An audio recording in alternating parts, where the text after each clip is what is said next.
मंगल देर रात पीएम मोदी की मां की तबीयत अचानक खराब हो गई, जिसके बाद उन्हें अहमदाबाद के UN Mehta institute of cardiology and research centre में भर्ती कराया गया। बुध को पीएम मोदी भी मां हीराबेन का हाल जानने के लिए अस्पताल पहुंचे। डॉक्टर्स के मुताबिक पीएम मोदी की मां हीराबेन की हालत फिलहाल मुस्तहकम है।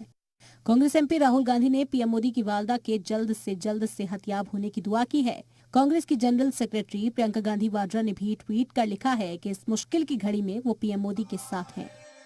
पीएम मोदी की मां हीराबेन के जल्द सेहतयाब होने के लिए जगह जगह पूजा की जा रही है। पीएम मोदी के पार्लिमानी हलके वाराणसी में भी उनकी वालदा की सेहतयाबी के लिए हामी पूजा करते नजर आए। गुजरात में भी हीराबेन की सेहत के लिए पूजा पाठ किया गया। माहेसाड़ा में हीराबेन की लंबी उम्र के लिए पूजा की गई। वहीं उमिया में भी खास पूजा की जा रही है। पीएम मोदी की वालदा के जल्द सेहतयाब होने के लिए जगह जगह पूजा पाठ हो रही है। और हो भी क्यों नहीं, पीएम से उनकी वालदा का लगाव किसी से छुपा नहीं।